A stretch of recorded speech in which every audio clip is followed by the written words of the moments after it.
നമസ്കാരം, ഞാൻ രവീന്ദ്രൻ ആശാൻ. ഇന്ന് എന്നോടൊപ്പം ഉള്ളത് നിങ്ങൾക്ക് എല്ലാവർക്കും സുപരിചിതനായ ശ്രീ ബാബുരാജ് ആശാനാണ്. ഇത് സിദ്ധ കളരി സംഘത്തിലെ ആശാനായ ബിനുവാണ്. ഇന്ന് ഞങ്ങൾ നിങ്ങളോട് സംവദിക്കാൻ പോകുന്നത് തട്ടുമർമ്മ ചുവടുകളെക്കുറിച്ചാണ്. ആശാന, തെക്കൻ സമ്പ്രദായത്തിൽ തട്ടുമർമ്മ ചുവട് എന്ന് തരംതിരിവ് വല്ലതും ഉണ്ടോ? അതായത് തെക്കൻ സമ്പ്രദായത്തിൽ ഒറ്റച്ചുവട് 12, കൂട്ടച്ചുവട് 12, തട്ടുമർമ്മ ചുവട് 8, പിരിവ് ചുവട് 8 എന്നൊരു പിരിവുണ്ട്. വേറെ പല രീതിയിലും ചുവടുകളെ തരംതിരിച്ചിട്ടുണ്ട്. എന്താണ് പ്രധാന അഭിപ്രായ ഭേദം? അതായത് ഈ തെക്കൻ സമ്പ്രദായത്തിലെ എല്ലാ ചുവടുകളും, അത് ഒറ്റച്ചുവടായാലും കൂട്ടച്ചുവടുകളായാലും ഏത് ചുവട് ചെയ്യുന്നതെല്ലാം ഓരോ ക്രിയയും ഏതെങ്കിലും പ്രത്യേക മർമ്മസ്ഥാനത്തെ ലക്ഷ്യമാക്കിയാണ് ചെയ്യുന്നത്.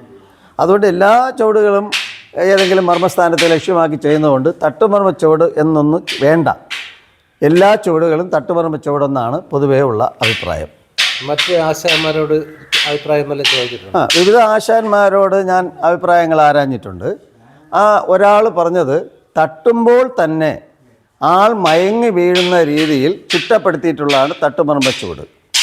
മറ്റൊരാൾ പറഞ്ഞത് എതിരാളികളുടെ എതിർഭാഗത്തിലൂടെ മർമ്മസ്ഥാനത്തെ ആക്രമിക്കുന്ന രീതിയിൽ ചിട്ടപ്പെടുത്തിയിട്ടുള്ളതാണ് തട്ടുമർമ്മ ചുവട്. ഇനി മറ്റൊരാശാൻ പറഞ്ഞത് ഒരു ആക്രമണത്തിൽ കൊണ്ട് തന്നെ 5ഓളം സ്ഥാനങ്ങളെ ആക്രമിക്കാൻ, ആഘാതമേൽപ്പിക്കാൻ പറ്റുന്ന രീതിയിൽ ചിട്ടപ്പെടുത്തിയിട്ടുള്ളതാണ് തട്ടുമർമ്മ ചുവടുകൾ. പിന്നൊരു ആശാൻ പറഞ്ഞത്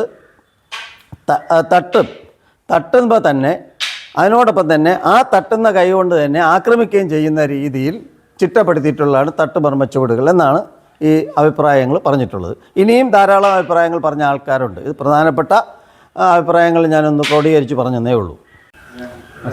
എന്തൊക്കെയാണ് ഈ തട്ടുമർമ്മ സ്ഥാനങ്ങളെന്ന് പറയുന്നത്? അതായത് തട്ടുമർമ്മ സ്ഥാനങ്ങളെന്ന് പറഞ്ഞാൽ ഞാൻ ഒരു പാടലാറ്റിനെ പറയാം. ഉണ്ണുകിൻ്റെ തട്ടുമർമ്മം വെട്ടും ചൊന്നൂൻ ഉവന്തു വിട്ടേൻ ഞാൻ ഉനക്ക് ഉരപ്പേൻ കേള് കാണുകിൻ്റെ ചെവുക്കുറ്റി ഉറക്കക്കാലം ചടുതിയിലെ ചുമൈമർമ്മം നേരുമർമ്മം വേണുകിൻ്റെ അടപ്പക്കാലം ഉറുമിക്കാലം അങ്കുറ്റതൊരുത്തിയൻ്റെ ചുരുക്കി രണ്ടും. ഇതിലൊരു പാഠഭേദമുണ്ട്.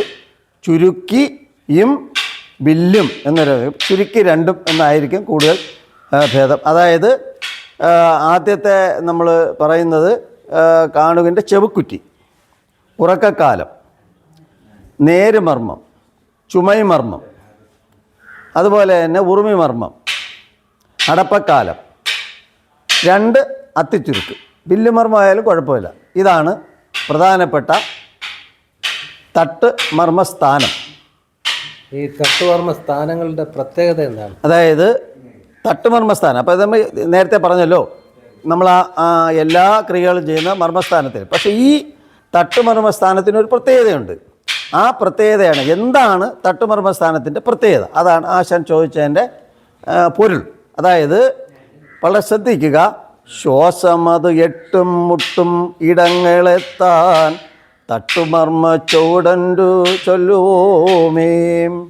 അതായത് ശ്വാസം തട്ടി നിൽക്കുന്ന 8 സ്ഥാനങ്ങൾ, മർമ്മസ്ഥാനങ്ങൾ, ആ സ്ഥാനത്തെ ലക്ഷ്യമാക്കി പ്രത്യേക രീതിയിൽ ചിട്ടപ്പെടുത്തിയിട്ടുള്ള ചുവടുകളാണ്. അതായത് തെക്കൻ സമ്പ്രദായത്തിലെ മർമ്മ കാര്യങ്ങളായാലും എല്ലാ കാര്യങ്ങളെക്കുറിച്ചും പാട്ടുരൂപത്തിൽ, അതായത് പാടൽ രൂപത്തിലാണ് രേഖപ്പെടുത്തിയത്. ഞാനിപ്പോൾ ചൊല്ലിയത് രണ്ടും മർമ്മസൂത്രം എന്ന് പറയുന്ന ഗ്രന്ഥത്തിൽ നിന്ന് എടുത്തിട്ടുള്ളതാണ്. മർമ്മസൂത്രം എന്ന ഗ്രന്ഥത്തിൽ നിന്ന് എടുത്തിട്ടുള്ളതാണ്. അതുപോലെ ഈ പാട്ടുകളെ വാദപ്പാട്ടുകൾ, കേൾവിപ്പാട്ടുകൾ, ശാസ്ത്രപ്പാട്ടുകൾ എന്നിങ്ങനെ 3ആയി തരംതിരിച്ചിട്ടുണ്ട്. അതിൽ 3ാമത് വരുന്ന ശാസ്ത്രപ്പാട്ടുകളിലാണ് എന്ന രീതിയിലാണ് മർമ്മശാസ്ത്ര കാര്യങ്ങളും കളരിപ്പയറ്റ് തുടങ്ങിയ കാര്യങ്ങളെല്ലാം രേഖപ്പെടുത്തിയിരിക്കുന്നത്. അപ്പോൾ ഇതിന് ശാസ്ത്രം എന്നാണ് പറയുന്നത്. ഇത് പാടൽ രൂപത്തിൽ തന്നെ ഉണ്ട്. പാടൽ രൂപത്തിലാണ് ഇതെല്ലാം രേഖപ്പെടുത്തിയിരിക്കുന്നത്. അഗസ്ത്യർ അടവു സൂത്രം, അതുപോലെ 4 മണി മാത്ര തുടങ്ങിയവയിലെല്ലാം വളരെ വ്യക്തമായി തട്ടുമർമ്മ ചുവടുകളെക്കുറിച്ച് പാടൽ തന്നെ പറഞ്ഞിട്ടുണ്ട്. അപ്പോൾ ആശാൻ ഇതിൽ പാടൽ എന്ന സാധനം ഇങ്ങനെ ഉണ്ടല്ലേ? പാടൽ തട്ടുമർമ്മത്തിന് പാടലുകളുണ്ട്. പിന്നെ ദൗർഭാഗ്യവശാൽ നമ്മുടെ നാട്ടിൽ ഏറിയ ഭാഗവും ഇപ്പോൾ സ്വയം ഓരോ സ്ഥാനത്ത് ഏതെങ്കിലും മർമ്മസ്ഥാനത്തേക്ക് തട്ടുകയോ ഇടിക്കുകയോ ചെയ്തതിന് ശേഷം ഒരു ചുവട് പോലെ ഉണ്ടാക്കിയിട്ട് അതെല്ലാം തട്ടുമർമ്മ ചുവടെന്ന് പറഞ്ഞാണ് ആൾക്കാരെ പഠിപ്പിക്കുന്നത്. അതിന് ഈ പറഞ്ഞതുപോലെ പാടലുകളുടെ പിന്തുണയില്ല. പാടലുകളുടെ പിന്തുണ ഇല്ലാത്തതുകൊണ്ട് അത് മർമ്മസ്ഥാനങ്ങളിൽ ഏൽക്കില്ലെന്നല്ല എൻ്റെ അർത്ഥം. പക്ഷേ തട്ടുമർമ്മ സ്ഥാനങ്ങൾ എന്ന് പറയുമ്പോൾ ഈ 8 സ്ഥാനങ്ങൾ, ഈ 8 സ്ഥാനങ്ങൾ കൃത്യമായിട്ടും ഈ പാടലുണ്ട്. ആ പാടലിൻ്റെ പിൻബലം ഇല്ലാതെ ചെയ്യുമ്പോൾ അതിന് വേണമെങ്കിൽ തട്ടുമർമ്മം എന്ന് പറയാം. അത് ഓരോരുത്തരും അവരുടെ ഗുരുക്കന്മാരിൽ നീട്ടിയ ഉപദേശം അനുസരിച്ചാണ്. അത് തെറ്റൊന്നും പറയാൻ പറ്റില്ല. പക്ഷേ ഇതിന് പാടലുണ്ട്. പാടലോടുകൂടി അത് ചെയ്യുമ്പോൾ മാത്രമാണ് അതിന് ആ ഒരു ആധികാരികത ലഭിക്കുന്നത്. തട്ടുമർമ്മ സ്ഥാനവും തട്ടുമറ എന്ന് പറയുന്നത് രണ്ടും രണ്ടാണ്. അതായത് തട്ടുമർമ്മ സ്ഥാനം ഏതാണെന്ന് നിങ്ങൾക്ക് മനസ്സിലായല്ലോ. ഈ പറഞ്ഞ ശ്വാസം തട്ടി നിൽക്കുന്ന 8 സ്ഥാനങ്ങളാണ്. തട്ട് മുറയെന്ന് പറഞ്ഞാൽ അത് അടങ്കൽ സ്ഥാനങ്ങളാണ്. അടങ്കൽ എന്ന് പറഞ്ഞാൽ രക്ഷ. അടങ്കൽ എന്ന് തമിഴിൽ പറഞ്ഞാൽ രക്ഷ എന്നാണ്. നമ്മൾ ഒരാളെ രക്ഷപ്പെടുത്തുന്ന ആഘാതങ്ങളിൽ നിന്നും ഒക്കെ രക്ഷപ്പെടുത്തുന്ന ഒരു കാര്യത്തിനെയാണ് അടങ്കൽ സ്ഥാനം എന്ന് പറയുന്നത്. തട്ടുമർമ്മ ചുവടിനെ പറ്റി പ്രത്യേകിച്ച് പാടലുകൾ വല്ലതും ഉണ്ടോ? പാടലുകളുണ്ട്. പാടലുകൾ അതായത് ഞാൻ ഇറക്കിയിട്ടുള്ള തെക്കൻ കളരിവിദ്യ എന്ന ഗ്രന്ഥമാണ്. ഈ ഗ്രന്ഥത്തിൽ ഇത് ചേർത്തിട്ടുണ്ട്. അത് ഞാൻ ഒന്ന് വായിച്ച് കേൾപ്പിക്കാം.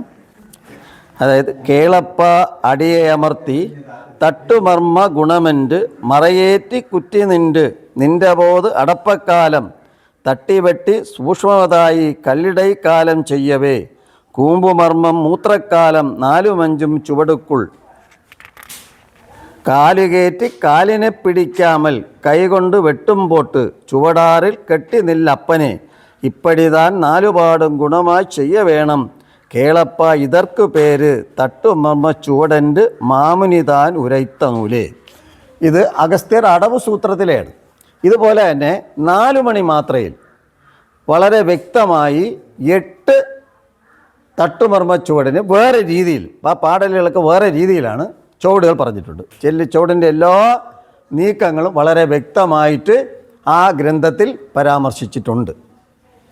4 മണി മാത്ര 4 മണി മാത്രാ ഗ്രന്ഥങ്ങളെന്ന് പറഞ്ഞാൽ വിവിധങ്ങളായ മാത്രാ ഗ്രന്ഥങ്ങളുണ്ട്. അതിൽ 4 മണി മാത്രയിലാണ് പ്രത്യേകിച്ച് കളരിപ്പയറ്റിന് കൂടുതൽ പ്രാധാന്യം കൊടുത്തുകൊണ്ടുള്ള നീക്കങ്ങളും ചുവടുമുറകളെക്കുറിച്ചും മർമ്മ ചെയ്യുമുറയെക്കുറിച്ചും അല്ലെങ്കിൽ ഈ എങ്ങനെയാണ് ഈ തട്ടുമർമ്മ ചുവടിൽ ഏതൊക്കെ ചുവടാണ് തട്ടുമർമ്മ ചുവടെന്നും ഒക്കെ വളരെ വ്യക്തമായിട്ട് പറഞ്ഞിരിക്കുന്നത് അതിലാണ്. ഇത് പഠിക്കാൻ ഈ തട്ടുമർമ്മ ചുവട് പഠിക്കാൻ എന്ത് ചെയ്യണം?